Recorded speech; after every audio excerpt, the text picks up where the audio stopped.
This is the day that the Lord has made. Yes. So, ang isa-share ko po sa inyo ay, ang title ay Pagbilang sa Hukbo. Ito po ay pangyayari nung si David ay nagpa-census, nagbilang ng army. And by God's grace, we will find golden nuggets tungkol dito sa istoryang ito. So basahin ko po sa inyo yung pangyayari.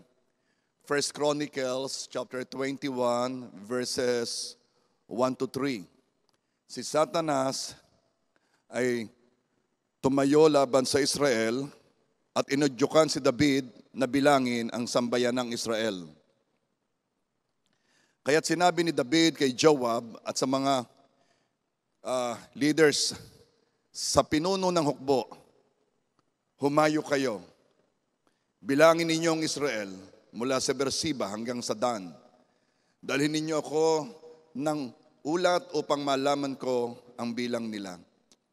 It's such a wonderful worship kanina, no? Nakakapamaos, napakasarap sumamba sa Panginoon. Itutuloy ko, verse 3. Ngunit sinabi ni Joab, paramihin nawa ng Panginoon ang kanyang bayan ng makasandaang higit sa dami nila. Ngunit Panginoon kong hari, hindi ba sila lahat ay lingkod ng aking ng Panginoon? Bakit kailangan pa ng Panginoon ko ang bagay na ito? Bakit sila magiging sanhi ng pagkakasala ng Israel? So si David po, pinabibilang ang army, pero nandito si General Joab at nagwa-warning, hindi ba naman sila isusunod na sa iyo, Haring David? Bakit kailangan pang bilangin? So, binilang na rin po. At ang bilang po ay sa buong Israel ay 1.1 million ang army. At sa Judah ay 470,000. So, all in all, 1.570. Napakalaki pong army nito. Ang Israel po ay hindi nagkaganito noon.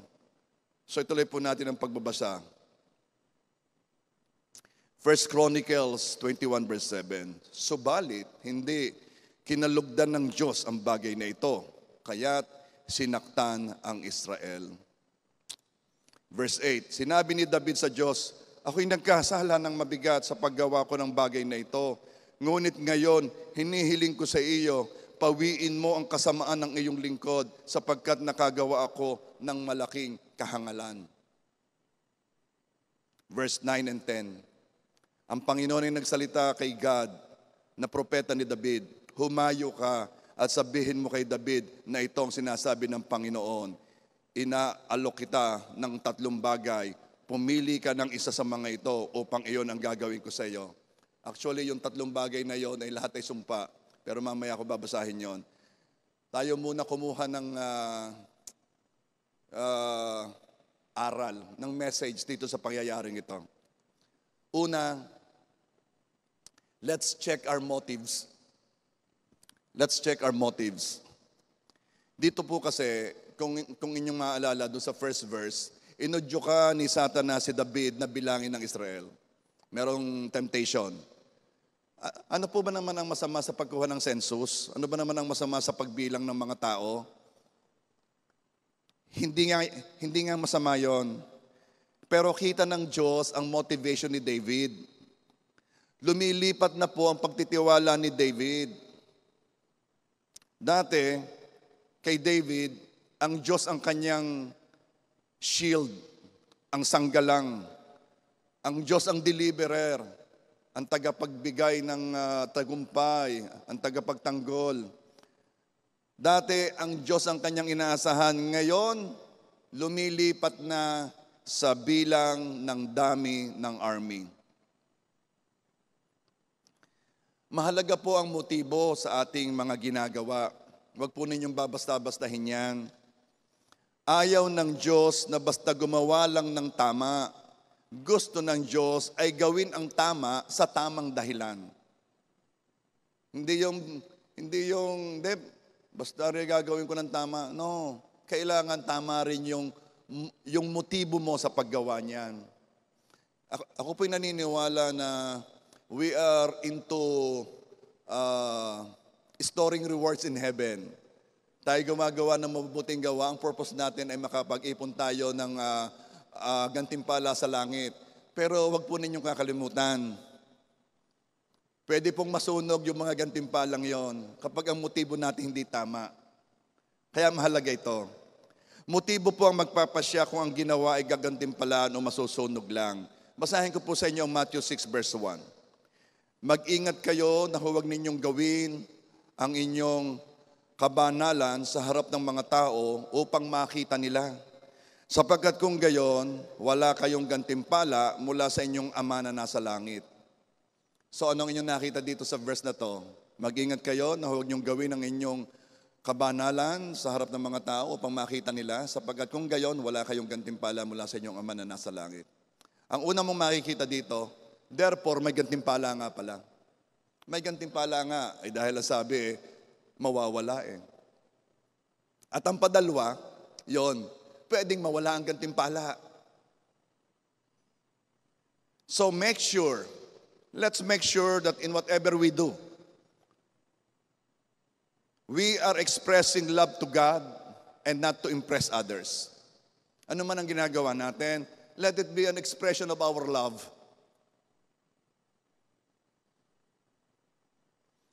Hindi po issue ang paggawa ng kabanalan sa harap ng tao.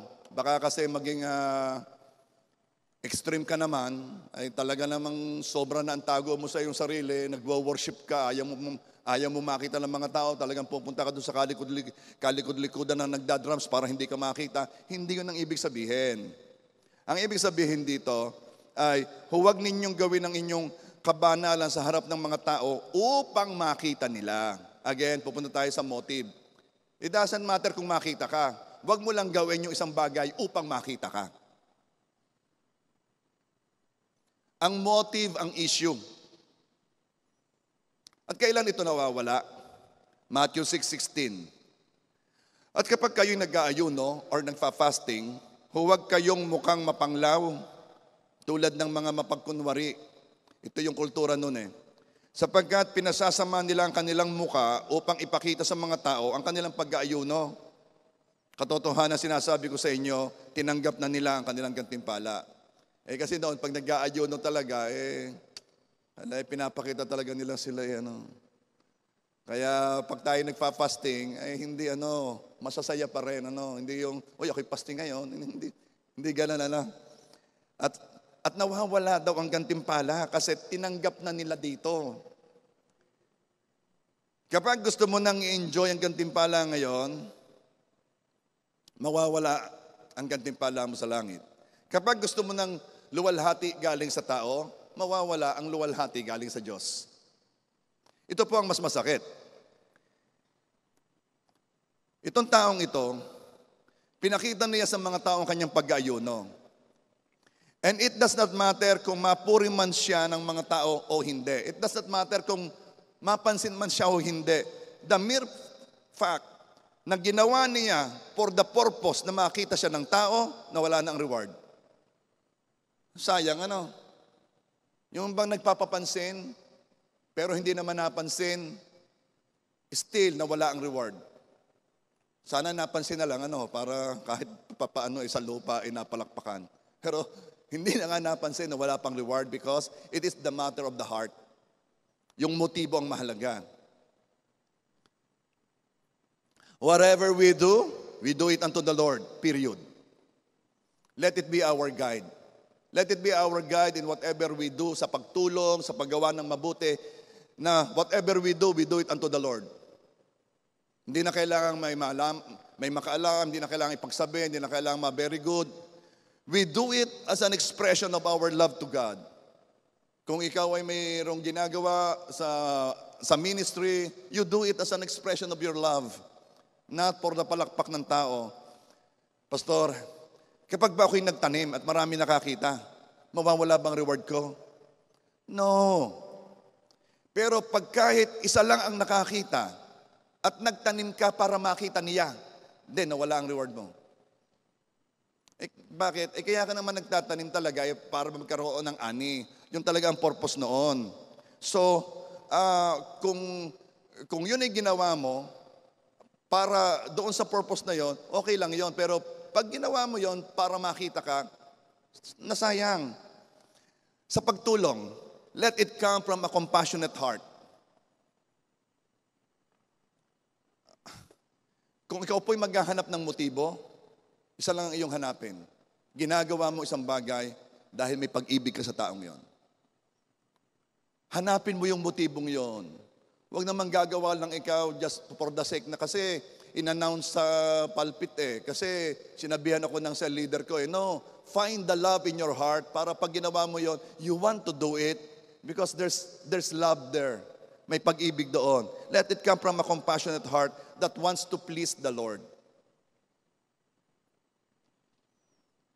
Paano po pag nagkamali ako ng naalala ko noon si Pastora Melody at ako, magkasama kami sa Manila, sakay kami sa sasakyan, ay naawa siya doon sa pulubi na yung pilay. Kakaawa naman, nasa tabi ng kalye. Kami umaandar ng mabagal lang. So nagbukas siya ng bintana at naghagis siya ng pera. Hindi naman masyadong tama yung paghahagis niya. Medyo malayo doon sa pulubi na pilay. Kaya ang ginawa nung pulubi, naglakad at kinuha yung kanyang binigay. Totoo po yun. Tunay na pangyayari. So paano, pastor yun? Tumulong ako pero mali naman yung aking tinulungan. Doesn't matter. Ang mahalaga ay puso. Basta nung ginawa mo, meron kang pag-ibig. Problema na niya yun. Kung siya'y nanlilindang or what. Pero pag ginawa mo na may pag-ibig ka, wag kang mag-alala. Counted yon. Nakapile yun sa langit. Point. Mahalaga ang motibo.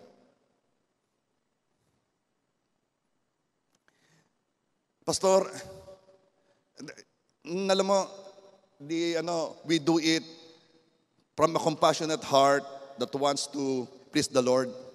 Kaya pala sabi ni Lord, ay tulungan mo ang mga hindi makakapagbalik sa iyo. Pakainin mo yung hindi ka kayang pakainin. Imbitahin mo yung hindi ka kayang imbitahan. Ano bang ibig sabihin nito? Ito'y gagawin mo para huwag kang mag-expect ng balik. Pastor, masama bang mag-expect ng balik? Okay. Hindi po masama ang makinabang. Ang masama ay sa ginawan mo ng mabuti ikaw, umaasa ng pakinabang. Okay. Kung ikaw ay ginawa ng mabuti, ibalik mo doon sa taong yon. Normal lang yon. Tumanaw ka ng utang na loob. Pero kapag ikaw ang gumawa ng mabuti, huwag kang magpapatanaw ng utang na loob. Bakit po? Sobra naman, siyempre naman pastor, human nature. Ako naman nag-e-expect na, pagka naman ilang beses ko nang napapakain, siya naman. Okay. I understand you. Hindi po masamang mag-expect ng pakinabang. Pero expect it from God. Because what you do unto the Lord. Kung ano mang ginagawa mo yan sa Panginoon, then sa Panginoon ka mag-expect. Dahil ginawa mo sa Diyos, Diyos ang magbibigay ng pakinabang, ng balik. Because promotion does not come from the east nor from the west, it comes from the Lord. Alam mo, pag na-realize mo na medyo wrong motive ka na, baguhin mo agad. Sayang Sayang yung mga mabubuting gawa. Anything na ginawa without love ay walang reward. Anything na ginawa na ang purpose mo ay ma-recognize, walang reward. Anything na ginawa mo para makinabang ka is walang reward. Okay lang kung sa Diyos mo ine-expect yun. Dahil po minsan, unaware po tayo kasi ang puso ay mapanlinlang. Kaya magpasiyasat po tayo sa Panginoon. Amen po ba? So yan po ang una na nakita natin dito. Wrong motive si David eh. Hindi man masama ang magpasensus. Wrong motive lang siya. At ipinakikita sa atin ng Diyos na ang dahilan mo sa paggawa ng mabuti counts a lot. Hindi lamang yung gumawa ka ng mabuti. What is your purpose? What is your motive? Okay? So let's go to number 2. Number 2 is keep on trusting God. Ang marami kong napapansin, yung mga taong hindi na nagtitiwala sa Diyos, ay yung bang medyo na-disappoint, na-frustrate. Ayaw ko na magtiwala sa Panginoon. Ako napoprostrate lang, ako na-disappoint lang. Hindi natin napansin, pwede palang makakilos ang kaaway sa isa ring bahagi. Ano yon? If you have everything, kapag masyado ka ng pinagpala ng Diyos, pwede ka rin palang matempt na hindi na magtiwala sa Diyos. Ito po ang nangyari kay David. Madaling magtiwala sa Diyos kapag wala ka ng choice, kundi magtiwala na lang sa Kanya. Napakadaming Kristiyano na lumapit sa Panginoon dahil nawalan na sila ng pangahawakan, nawalan na sila ng sasandalan. At sabi, Panginoon, ikaw na lang. Nung dumating na naman at pinagpala na naman ng Diyos, nawala na naman. Bakit? Inilipat na naman ang kanilang pinagtitiwalaan. Katulad po ni David. Nung lumaki na ang hukbo, na-tempt siya na magtiwala sa pinagkakatiwalaan ng mga tao sa palibot niya. Kasi yung mga ibang bansa, doon nagtitiwala, talagang nagbibilang sila ng army. Paramihan yan. Pasabihan, yung aking army 1 milyon, may 1.5, yun po ang inaasahan ng mga bansa. At si David po'y na-tempt na kumilos katulad ng kanyang mga katabi. Marami siguro kayong nakikilala na yun ang pinagmamalaki. Marami pinagmamalaki. Siguro pinagmamalaki ang kanilang retirement, ang kanilang pension, pinagmamalaki ang kanilang trabaho, ang stability ng kanilang company. Pinagmamalaki ang kanilang connection. No. Remember nung ikay nagsisimula pa. Remember nung wala ka pang inaasahan. Ikaw ay sa Diyos lamang talaga nagtitiwala. Anong nangyari at nililipat mo ngayon? Sabi ni David sa kanyang isip, ay sa daming yan, 1.5 million army. Hindi na tayo pwedeng talunin kasi malaki na tayo. David, hindi mo ba naaalala noong maliit pa kayo, hindi na rin kayo natatalo? It's not the size of the army. It's not the size of your bank account. It's not your connection. It's not your position. Kasi noong wala ka pa, dinala ka na ng Diyos diyan. No, David. Hindi ka pwedeng talunin, hindi dahil malaki ang army mo. Hindi ka pwedeng talunin kasi malaki ang Diyos mo. Ganon din tayo.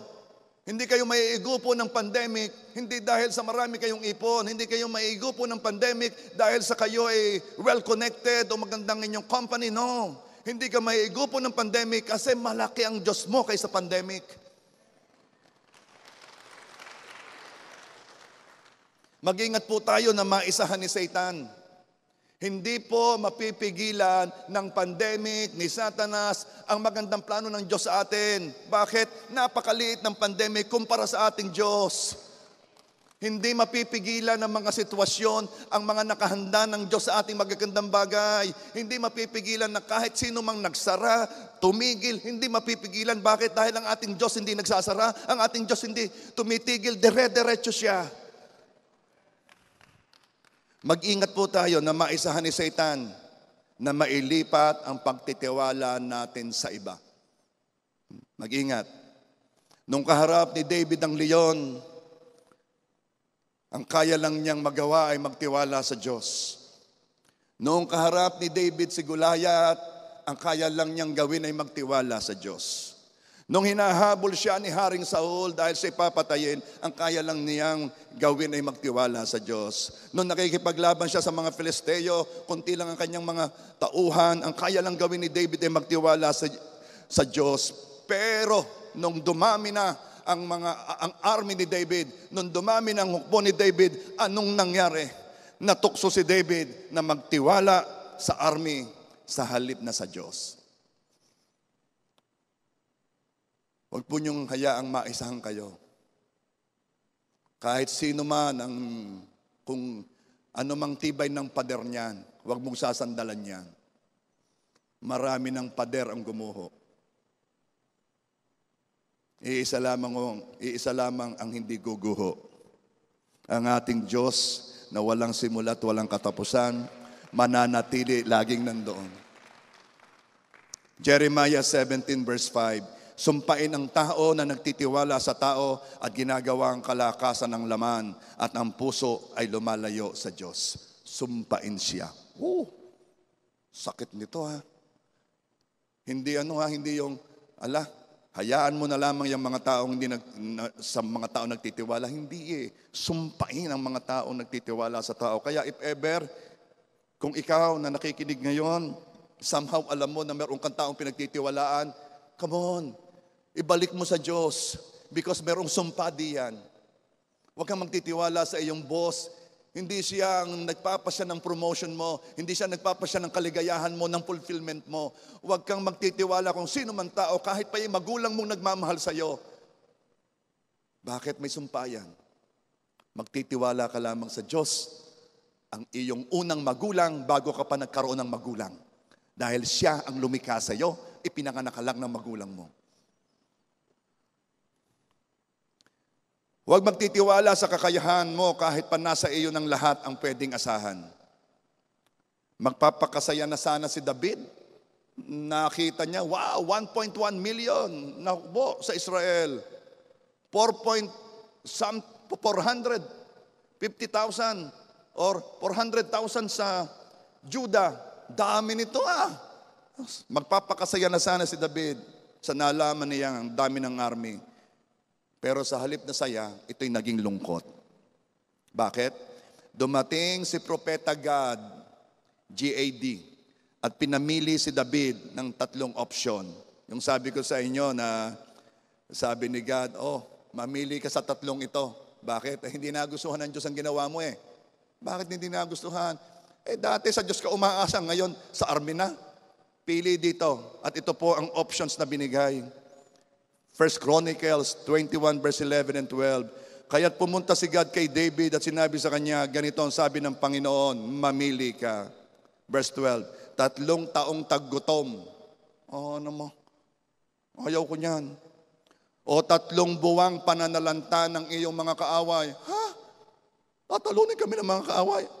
Habang ang tabak ng iyong mga kaaway ay umabot sa iyo, abot hanggang palasyo.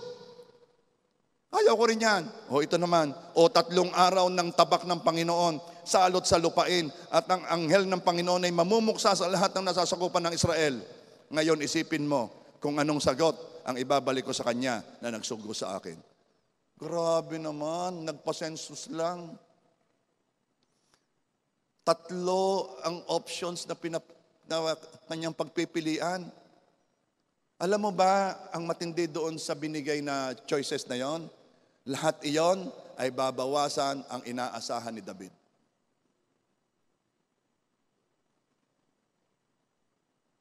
And verse 13, sinabi ni David kay God, ako'y nasa malaking kagipitan. Ano mang piliin ni David, mababawasan ang pinagkakatiwalaan niya. Huwag po ninyong babasta-bastahin kasi kung titingnan mo dito, napakasimple ng kasalanan Pero once na wala ng pagtitiwala mo sa Diyos at nilipat mo sa iba, kapatid, mas matindi ang mararanasan mong hirap. Magalinga at naagapan. Kamangha-mangha kung gaano kabilis mawala ng iyong pinagtitiwalaan. Mamamangha ka. Very costly ang lesson ni David para lamang pabalikin ang trust ni David sa Diyos. Very costly. Kaya mga anak ng Diyos, huwag niyong babasta-bastahin ang mawalan ng kayo ng tiwala sa Diyos. Huwag niyong babasta-bastahin yun. Hindi yun palalampasin ng Panginoon. For your sake. Mamaya malalaman niyo kung bakit. Ang pagtitiwala mo ba ay nasa Diyos at nasa Kanyang pangako? O ang pagtitiwala mo ay nasa education, na pagka-graduate mo, magkakaroon ka ng magandang trabaho. O ang pagtitiwala mo ay nasa abroad, basta mag-abroad ako. Pagtitiwala mo ba ay nasa negosyo mo? O sa kakayanan mo because you're very talented? Nung nangangailangan, asa sa Diyos araw-araw.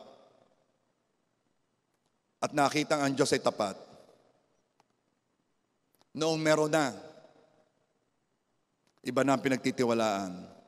Ang pandemic po ang nag-expose kung gaano ka-unstable ng mga pinagtitiwalaan natin.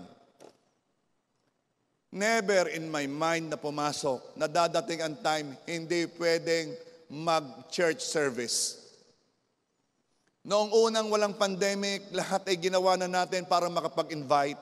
Ngayon, lahat ay ginagawa natin para pigilan ng mga tao ng pag-attend sa church. Never in my mind na mangyayari yon. Ano pong ibig ko sabihin? Wala pong hindi pwedeng ugain sa mundong ito. At kung hanggang ngayon ay may inaasahan ka, aalisin ni Lord ang mga pinaglipatan mo ng pag-asa.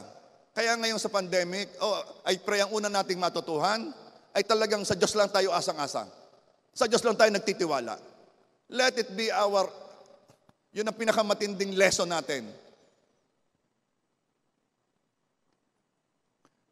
At kung ayaw mong mawala ang anuman sa'yo, huwag kang aasa dito. Huwag aasa sa ginagamit ng Diyos sa'yo, sa instrumento ng daluyan, umasa ka sa source, the one who gives you everything you need. Umasa ka sa Diyos. Pastor, ako'y may tanong. Ano yun? Bakit parang ang Diyos hindi merciful sa pangyayaring ito? Parang wala siyang awa. Bakit naman? Pinabilang lang naman ni David. Bakit pinatay ng Panginoon bakit nagpadala siya ng salot?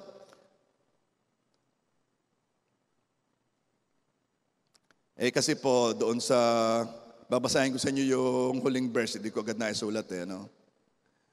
Sa verse 14, 1 Chronicles 21:14. Sa gayoy nagpadala ang Panginoon ng salot sa Israel at 70,000 katao ang namatay sa Israel. 70,000 po namatay. At sasabihin naman ng iba, bakit parang walang mercy si Lord sa pangyayaring yon? Nagpabilang lang naman si David. Okay. Dito po ninyo makikita kung gaano kahalaga sa Diyos ang tiwala. Di ba, malimit sabihin, tiwala ka lang. Dito mo makikita ang bigat ng trust pagdating sa Diyos. Actually, all your life, tuturuan ka kung paano magtiwala sa Kanya. Sa mga problema mong dadaanan, iisa, laging may kasama diyang lesson at ano yon, kung paano magtiwala sa Kanya. At kahit ikay naturuan na nung una, muli tuturuan ka uli kung paano magtiwala sa Kanya. Alam niyo kung bakit? Kasi if not all, most of the sins, ang marami sa ating kasalanan is because hindi na tayo nagtiwala sa Diyos. Hindi na tayo nagtiwala na ang ating kasiyahan ay sa Diyos manggagaling. Hindi na tayo nagtiwala na ang ating fulfillment ay sa Diyos manggagaling. Kaya kinuha natin sa iba. At doon na po nangyari ang kasalanan at doon na po nangyari ang pagbagsak ng Kristiyano. Kaya ang trust ay huwag mong babasa-bastahin. Mahalaga ito sa Diyos. Hindi nyo napapansin, laging ang tanong ng Diyos, sumasampalataya ka ba? Nananampalataya ka ba? Nagtitiwala ka ba? Kahit po kaligtasan, nakasalalay dito. Kahit ang salvation natin, nakasalalay dito. Kung magtitiwala ka sa ginawa ng Panginoong Hesus sa cross, na yun ay sapat na upang bayadan ang lahat mong kasalanan. Dahil kung nagtitiwala ka, hindi mo nasisisihin ang sarili mo sa mga ginawa mo nung una. Kung nagtitiwala ka, hindi mo nabubugbugin ang iyong sarili at ikay magre-regret dahil doon sa mga palpak na nagawa mo sa iyong buhay nung una. Kung nagtitiwala ka. Kung nagtitiwala ka, you will look at your future with hope. You will look at your future with excitement kasi nagtitiwala ka. Kung nagtitiwala ka, you will live a life, full of excitement. Punong-puno ka ng buhay kasi nagtitiwala ka. Kaya pag inalis ang pagtitiwala, kapatid, anong matitira sa'yo? Kaya huwag mong babasa-bastahin ang trust.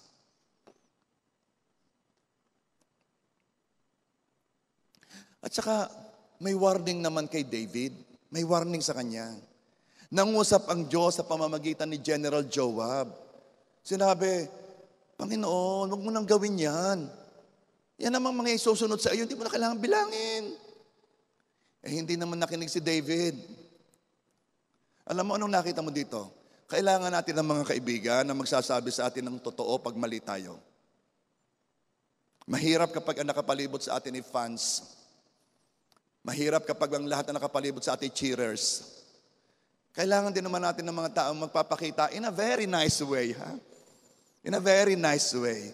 Ng mga bagay na hindi natin nakikita. Na kahit tayo magalit sa kanila, they are willing to take it. Alam mo, pag sinabi ko ito, magagalit yun eh. Alayain na, para rin sa kanya eh. Yain ang magalit sa akin. Kailangan natin ng ganyang mga kaibigan. Kailangan natin ng mga Joab. Malnari, huwag na naman. Ikaw na may susundin na ng mga yan, kahit di mo bilangin. Maalam ka ba sa akin? O di ikaw munang maghari at ako magja-general. Ayan, nagalit na. Kailangan natin ng taong magsasabi sa atin ng ating blind side.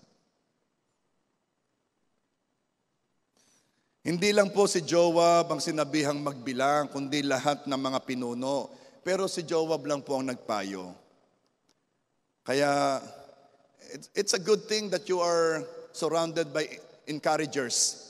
Gusto ko yan. Pero ayaw ko naman na lahat ay ganyan. Lahat ay admirer. Lahat ay sip-sip. Lahat ay yes man. Lahat ay magpa-flatter. At magpi-feed lang ng mga gusto mong marinig. Kailangan natin ng mga totoong kaibigan na kahit magalit ka sa kanya, ay sasabihin ng napakaganda para kung ikaw naman ay nag-iisa na at ikinag-iisip, ma-realize mo, tama naman ang sabi niya eh.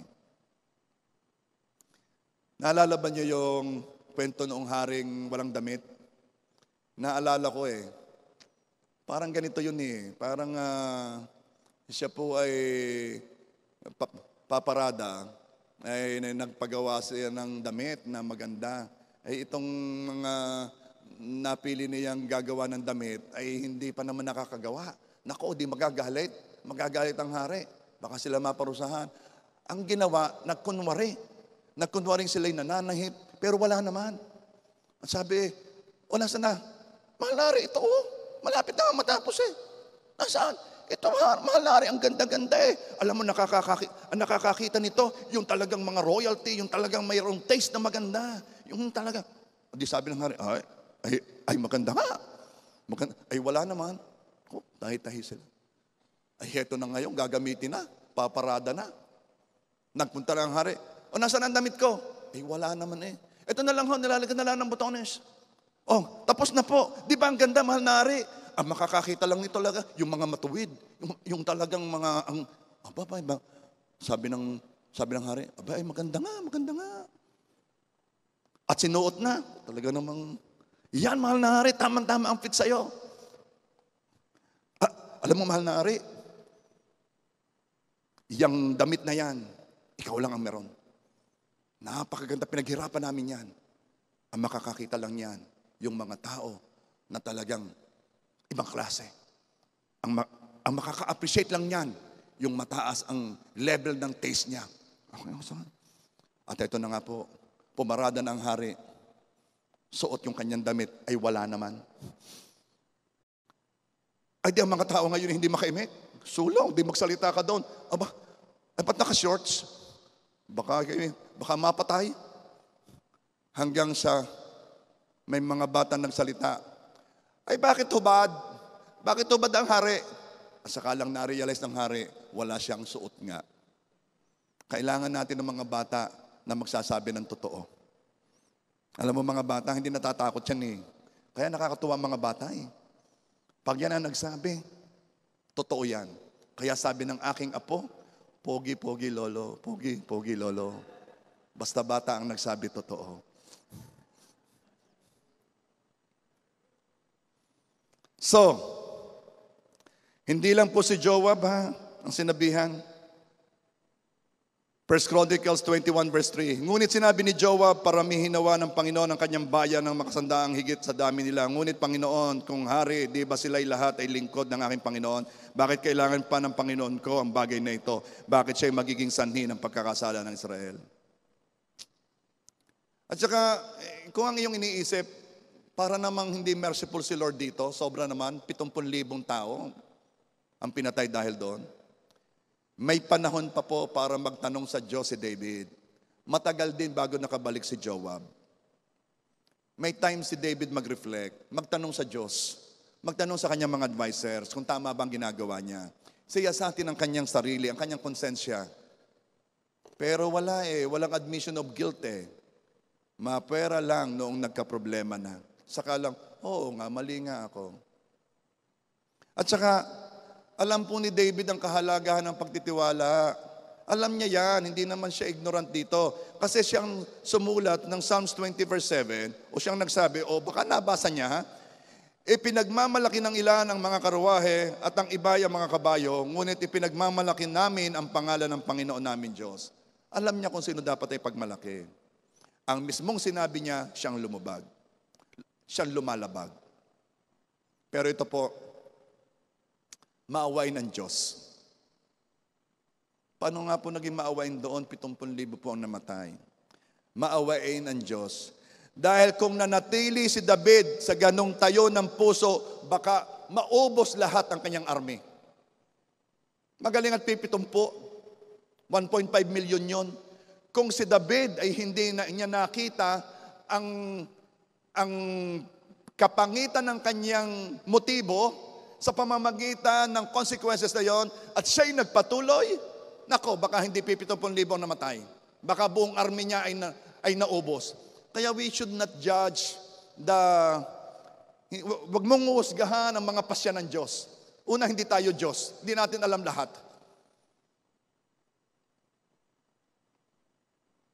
Dahil kahit padoblihin ni David ang kanyang army, wag ng 1.5 million, let's say 3 million, wala pa rin silang kalaban-laban sa kaaway kung hindi rin lang sila sasamahan ng Diyos.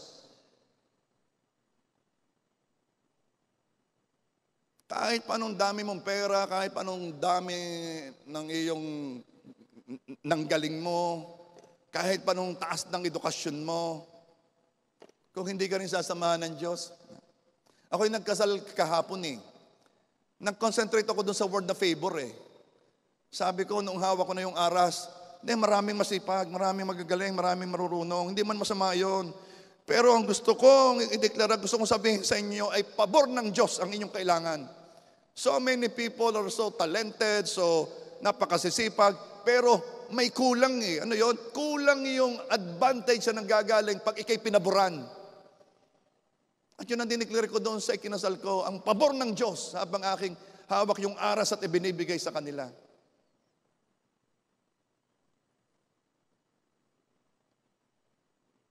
Yun po ang meron si David, ang pabor ng Diyos. Kaya binata pa, napatay na si Goliath. Mas bata pa doon, nakakapatay na ng leon. Ano yon? Dahil kay David? Ay nakaw, kaya pa. Sino makakatalo sa leon? Pabor ng Diyos. Naging hari si David. Bunso sa magkakapatid. Hindi nga kasama sa papamilian. Ano meron siya? Pabor ng Diyos. David, kasi simula-simulaan, ang pabor ng Diyos ay nasa iyo. Yung ba'y kulang pa? Naalala ko nung una eh. Pinatawag ako kasi may inalihan ng masamang espiritu diyan sa katabing bayan. Noong nalaman ko yung source kasi ito palang taong ito, siyempre hindi naman alam ang Bible. Siya'y babae, nagtatrabaho sa bangko, meron pala siyang ugali. Kapag may nabalitaan na merong nagkukwentuhan na doon sa lugar na yun ay may white lady, sa bahay na yun ay may nagmumulto, lagi niya sinasabi, ba't hindi siya sa akin magmulto? Ba't hindi siya sa akin magpakita? Laging gayon, matapang eh. At mamaya, nakargahan na. Inalihan na ng masamang espiritu. Hindi ko nagkukwento kung paano na-deliverance. Alam na ninyo yan eh. Normal sa atin yan eh. Yung pagdi-deliverance sa biyaya ng Diyos. Pero ito ang aking nakita. Hindi ka naman pwede hamon ng hamon eh. Siguro matapang ka, pero laging may katapat yan. Kaya sa kasimula-simulaan pa, magpakumbaba ka na. Of course, kayo nakikinig, huwag kayong matatakot. Kung ikay anak ng Diyos, pwede kang maghamon. Ng mga white lady at mga demonyo, pwede yon. Pero kung hindi ka anak ng Diyos, kapatid, wala kang proteksyon. Tsaka hindi mo alam ang iyong tayo. Pero this is my point.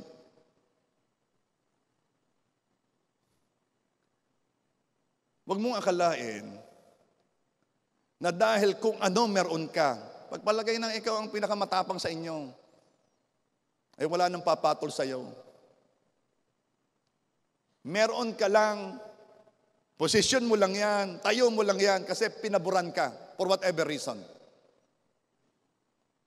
At si David po ay may pabor ng Diyos. Kung may pangyayaring hindi maganda, wala po tayo sa posisyon na tanungin o sumbatan ang Diyos. Dahil po sa limitasyon ng ating alam. Kasi pag sinabi natin dito, hindi naman merciful si Lord, ang dami niyang pinapatay. Hindi natin alam. Hindi tayo all-knowing. Napakaikli pa ng ating karanasan. Kasi ang ating knowledge ay nagsimula lamang nung tayo pinanganak. Hanggang ngayon, kung ano lang ang alam mo hanggang ngayon, yun lang ang iyong knowledge. And then, questionin mo ang Diyos, na alam ang lahat. Ang lakas-lakas ng loob magtanong, bakit mo ako nilikang ganito? Bakit mo hinahayaang magdusa ang tao? Ikaw makakasagot lamang ang Diyos, nasaan ka nung itinatayo ko ang pundasyon ng mundong ito? Nasaan ka? Sabi ko, ang lalakas ng loob magtanong ng mga tao, akala napakatatalino na nila. Sa kanila lang naranasan sa ikli ng buhay na ito, pupunta na sila sa gitna ng kalye at titingala at maghahamon. Sa white lady nga lamang, di ka na makakatagal.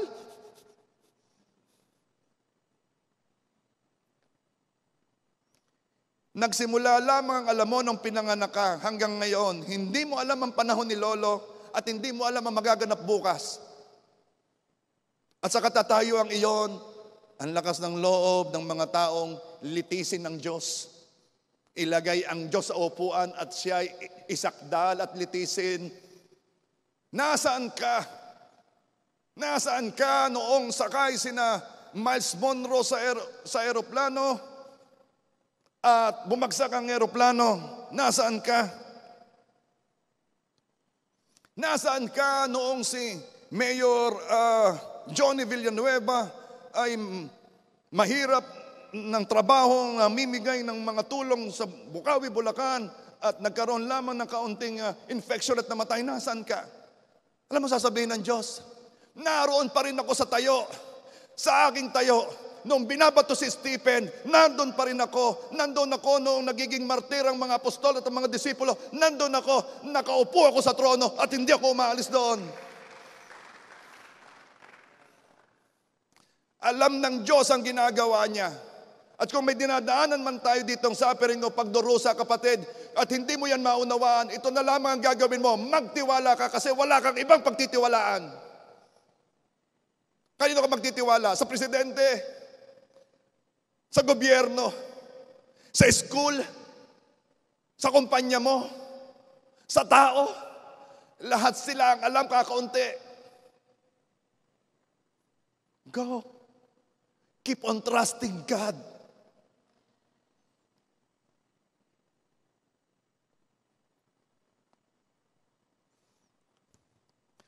Alam mo ba kung bakit there is suffering sa mundo? Pahabain ko ng konti. Kasi binigyan tayo ng free will eh. That's the part of our life, it's a part of our being, noon tayo nilikha, na kung saan tayo nilikha ayon sa wangis ng Diyos, kasama ang free will. Because God is a free moral being. Nakakapagpasya siya. He is the freest, pinakamalaya. Tayo nilikha ayon sa kanyang wangis, kaya meron din tayong sariling pasya. Yung free will na yan, ang ginamit ni Adan at ni Eva para suwayin ang Diyos. Yung free will na yan, ang ginamit ni Adan at ni Eva upang piliing mabuhay na hindi kasama ang Diyos. Yung free will na yan ang dahilan kung kaya nagkaroon ng paghihirap sa mundo. Yung free will na yan. Alam mo, kung ako nasa tayo ni Adan at ni Eva, hindi ako susuway sa utos ng Diyos. No, I don't think so. Susuway ka at susuway ako. Bakit? Kasi may simula tayo eh.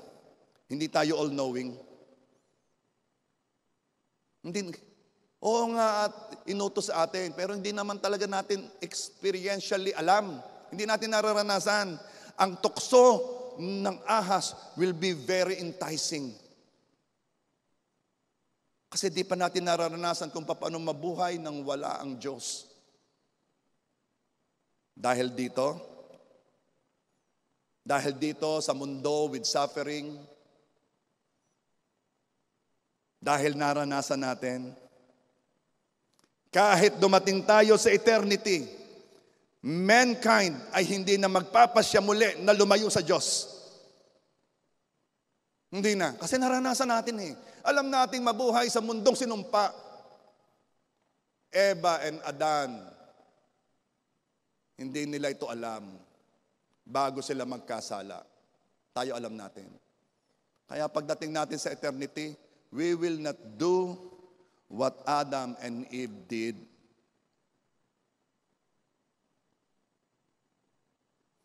Kasi naranasan na natin kung paano lumayo.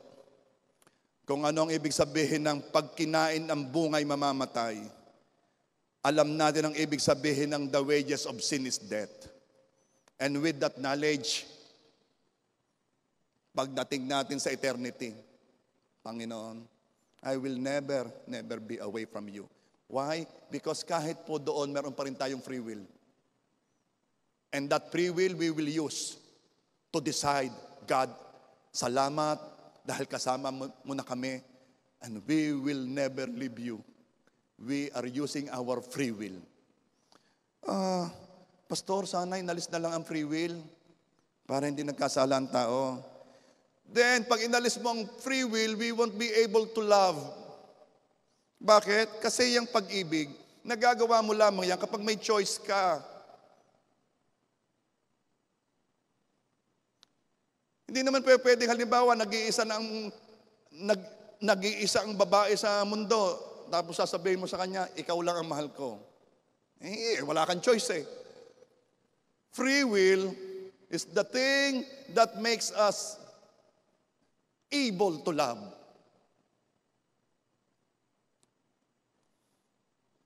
Di ba niya napapansin pag kinakasal, laging may sinasabing, tinatanggap mo ba si bilang iyong maging asawang?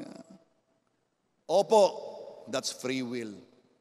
Of course, hindi na naman uso ngayon yung ang tatay ay nasa likod at may hawak na shotgun, Hindi na uso yun.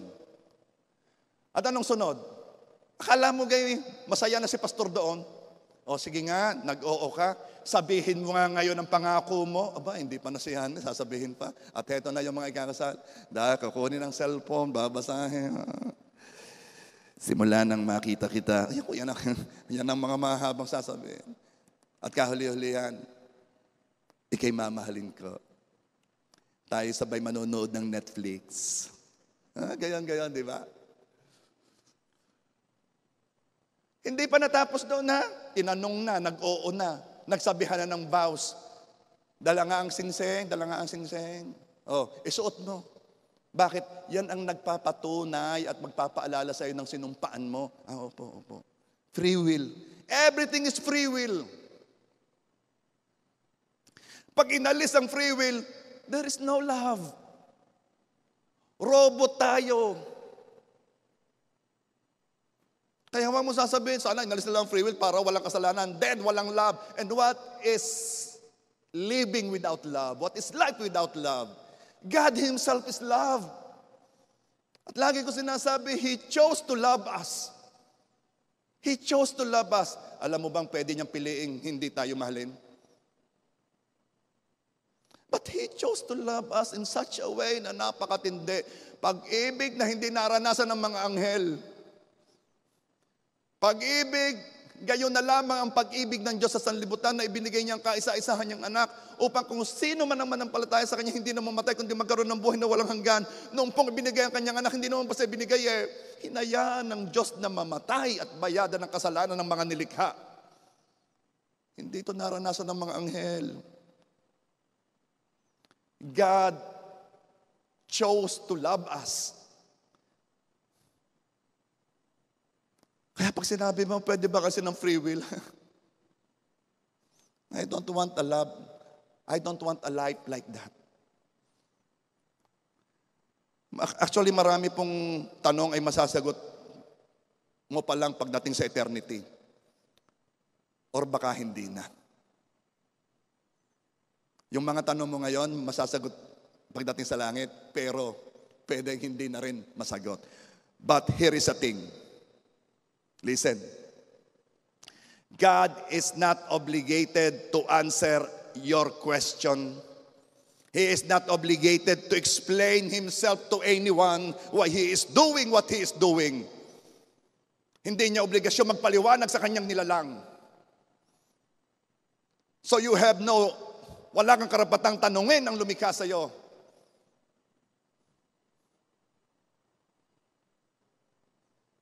Paniwalaan mo man siya o hindi, Diyos pa rin siya. Tanggapin mo man siya o hindi, Diyos pa rin siya. Magalit ka man sa Kanya o hindi, Diyos pa rin siya. Walang mawawala sa Kanya, walang mababawa sa Kanya. Pero kung hindi ka maniniwala kay Jesus, o hindi mo siya tatanggapin, tanungin kita.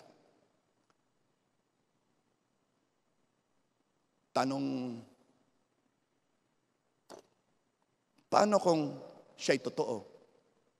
At lahat na sinasabi niya ay totoo? Di impyerno ka. Kung hindi ka maniniwala kay Jesus at hindi mo siya tatanggapin, ang tanong ko, paano kung siya'y totoo? At pagpalagay ng naniwala ka kay Jesus, at sige, sasakyan ko yung takbo ng isip mo. Naniwala ka kay Jesus at hindi pala siya totoo. Ano nangyari sa iyo? Wala. Yun pa rin. Walang nawala sa iyo. Pero kung hindi mo tatanggapin si Jesus at hindi ka maniniwala sa Panginoong Jesus, malaki ang mawawala sa iyo. Kaya kung ikay matalino, paniwalaan mo at tanggapin mo si Jesus. It is for your advantage na manampalataya at tanggapin si Jesus at ang ginawa niya sa cross. It is for your advantage. Kung ikaw ay negosyante, siguro narinig mo na yung everything to gain, nothing to lose. Ang pagtanggap sa Panginoong Jesus is everything to gain. Ang hindi pagtanggap sa Kanya is everything to lose. May mga tanong na maaaring hindi mo na malalaman na sagot. So what? Nilikha ka lang. Pero siyempre, may sagot yan. So yun na lang muna ha. Pupunta na ako sa number 3 and this is the last number. Pray for the leaders. 1 Chronicles chapter 21 verse 1, si Satanas ay tumayo laban sa Israel at inudyukan si David na bilangin ang sambayanang Israel. At anong resulta? Verse 14, sa gayoy nagpadala ang Panginoon ng salot sa Israel at 70,000 katao namatay sa Israel. I want to tell you, leaders, they are the target of Satan. Bakit? Kasi laging may naapektuhan sa kanilang desisyon. At sila'y laging naimpluwensyahan. Kaya ipag-pray mo ang ating mga leaders. Ipag-pray mo si President. Pray for President Duterte. Pray for all the political leaders in the government. Pray for the Vice President, for the senators, for the congressmen. Pray for them. Why? Because lagi silang may naaapektuhan. Pero wag kang titigil doon. Ipagpe-pray mo din ang iyong boss sa trabaho. Ipagpe-pray mo din ang iyong pastor. At ipagpe-pray mo ang iyong tatay, ang iyong daddy, ang iyong ama. Today is Father's Day. We have many fathers. We have only one Father, the ultimate one, Father God. At ipinadama ng Diyos sa atin ang kaunting experience ng pagiging ama sa mga amang ipinadala ng Diyos sa atin. Pero walang makakapareho ang ating Father God. Meron po akong sasabihin sa inyo dito sa Job chapter 1 verse 10. Mayroon pong word na binanggit dito, hedge of protection. Let me read it to you. Hindi ba binakuran mo siya at ang kanyang sambahayan at ang lahat na nasa kanya sa bawat dako? Pinagpala mo ang gawa ng kanyang mga kamay at ang kanyang mga pag-aari ay dumami sa lupain. Hindi po masaktan ni Satan si Job dahil sa bakod. Sa English yun hedge of protection. Pati kanyang ari-arian na hindi mawasak. Bakit? Pinoprotektahan ng Diyos si Job. Pero huwag kang tumigil doon.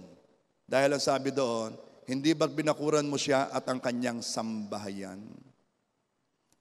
There is also a hedge of protection around those who are under authority.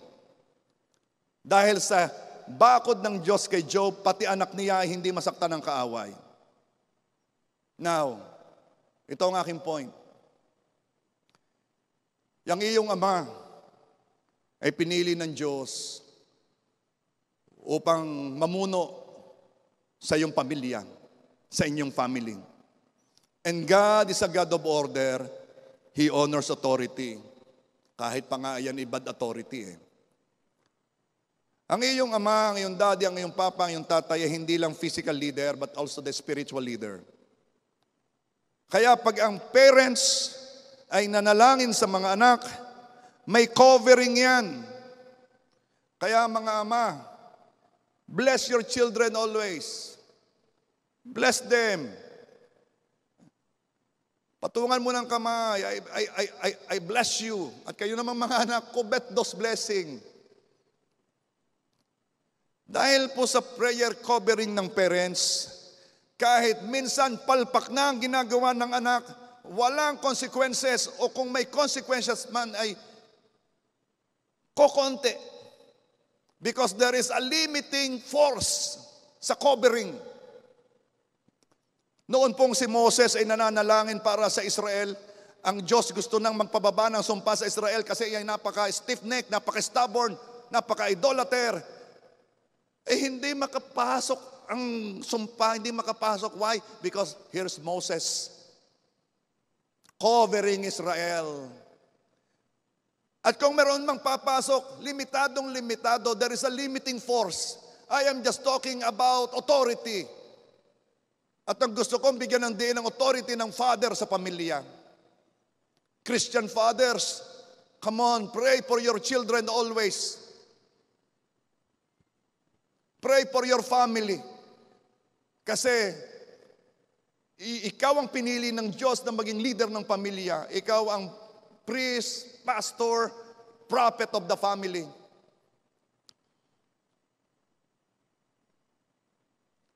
Pero siyempre, pag nag-asawa na, hindi na magulang, kundi yung lalaki ang may authority doon sa babae. Kaya naman po, as we close, let us pray for the fathers. Alam niyo, iba't iba pa rin ang father eh. Me, as your senior pastor here, I am your father, spiritual father. And you are experiencing and you are benefiting sa hedge of protection. ilagay mo lamang ang iyong sarili under authority. Bakit? Benediction pa lamang, hagip ka na. Kapag sinabi kong, Lord, I cover them with the most precious blood of Jesus, I am putting a hedge of protection, na binabakuran ko sila, and no weapon formed against them shall prosper, hagip ka na. As long as inilalagay mo ang sarili mo under authority. Kaya mapapansin mo, merong mga bagay na dapat ay dumating na sa iyo, limitado, because there is a hedge of protection. Pero yon ay nararanasan lamang ng mga taong nilalagay ang kanilang sarili under authority. Ganon din ang mga anak. Mga anak, put yourself under the authority of your parents. Hindi naman ibig sabihin at ikaw di nag-aaral na, may napag-aralan ka, pwede ka nang managot sa iyong magulang. At kung ikaw naman, mga anak ay nasa abroad na at medyo nagsisimula ka ng kumita. Halimbawa, at ikaw ay seaman, marami ka nang nasisi. Nag-iiba na ngayon ang tayo mo. Ikaw na nagdidikta sa parents mo kasi ikaw nagpapadala ng pera. Huwag mong kakalimutan. Kung ikaw ay single pa, ang iyo pa ring parents, ang iyong ama, ang leader na pinili ng Diyos, at iba pa rin pag siyang nanalangin at nag-bless sa iyo. Mga parents, father, kayo muna. Kung kayo man ay nandyan sa bahay, kayo inaanyayahan ko na tumayo. Sapagkat bago kayo ipag-pray, kayo muna magpe-pray para sa inyong mga anak. Kung kasama ninyo ang inyong anak, pasabihan ninyo silang lumapit sa iyo. Mga tatay, papa, ama, daddy, father, call your children and tell them to be closer to you. Sapagkat magre-release ka ng blessing sa kanila. Kung sila man ay malayo, wala sa bahay, nasa ibang bansa, humawak ka ng anything that will symbolize them. Their picture, kung ano man. At magdeklara ka ng blessing. Kung wala ang picture, ilagay mo na lang ang iyong kamay sa kanyang kwarto. At magdeklara ka ng blessing ngayon. Sige, taas mo ang iyong kamay, ama. Daddy, itaas yung inyong kamay. Kindly stand up, yung mga ama lang. Raise up your hand as if you are raising them up towards your children. Maaaring wala ang inyong anak diyan, pero isipin mo nandyan. At ngayon, magdeklara ka ng pagpapala sa iyong mga anak. Sabihin mo, kayo mga anak ay pinili ng Diyos. Kayo'y matatalino, naglilingkod sa Panginoon, malalakas ang katawan at may mahabang buhay. You will soar like an eagle.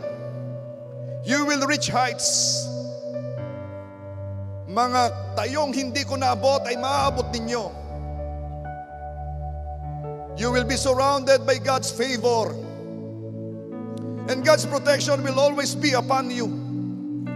You are loved. You are chosen.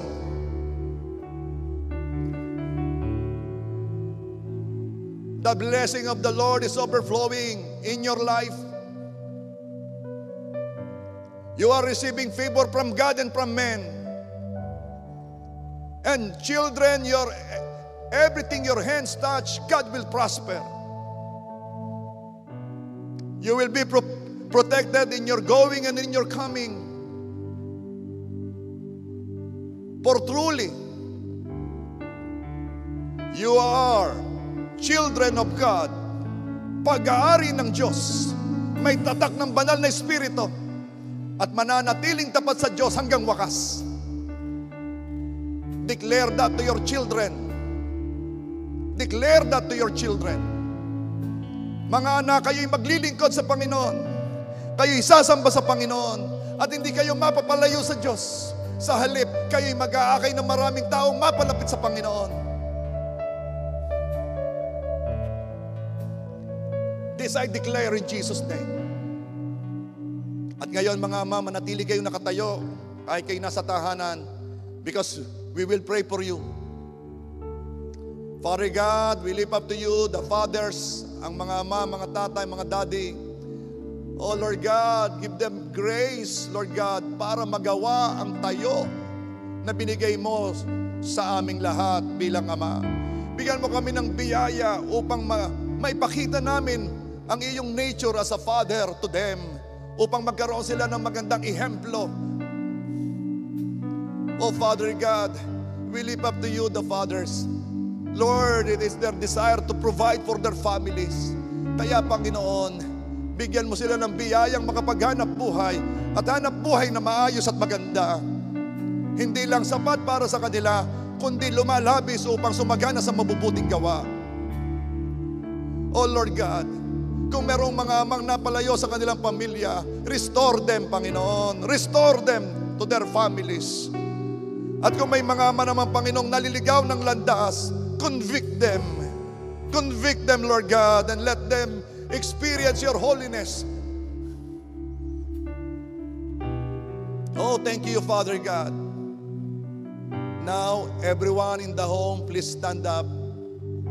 Everyone, please stand up, because right now, we are going to bless the ultimate Father. Ang talagang may araw, hindi lamang sa araw na ito, kundi may araw sa araw-araw. Ang ating Ama, ang ating Daddy, ang ating Diyos Ama, walang iba kundi si Abba Father. Our Father in heaven, hallowed be your name. Your kingdom come quickly. Your will be done the same on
love you. We love you. We love you. Oh. Let heaven come. Let heaven come.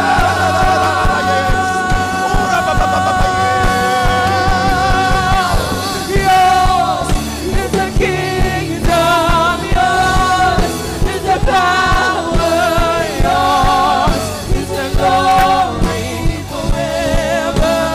Amen. Yours is the kingdom. Yours is the power. Yours is the glory forever. Amen. Yours is the kingdom. Yours is the power. Yours is the glory forever. Amen.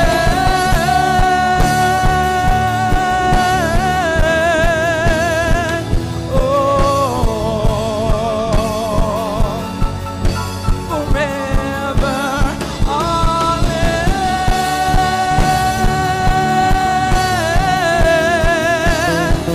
Forever, God, forever be glorified.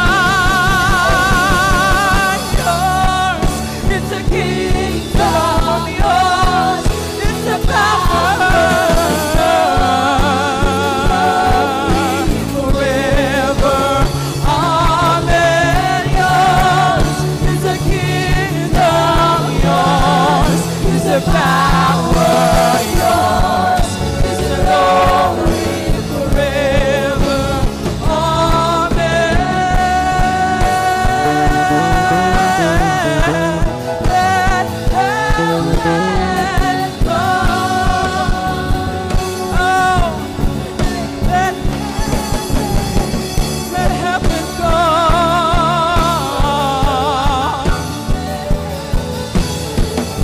Let heaven come. Let heaven come. Let heaven come. Oh, yours, yours, and yours is the kingdom. Yours is the power. Yours is the glory forever. Yours, Jesus, come on. Yours is the kingdom. Yours is the power. Yours is the glory forever. Amen. Yours is the kingdom. It's the power. It's the glory forever. Oh, yours is the kingdom. It's the power. It's the glory forever.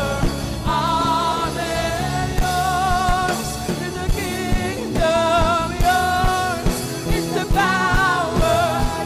Only yours. Only yours.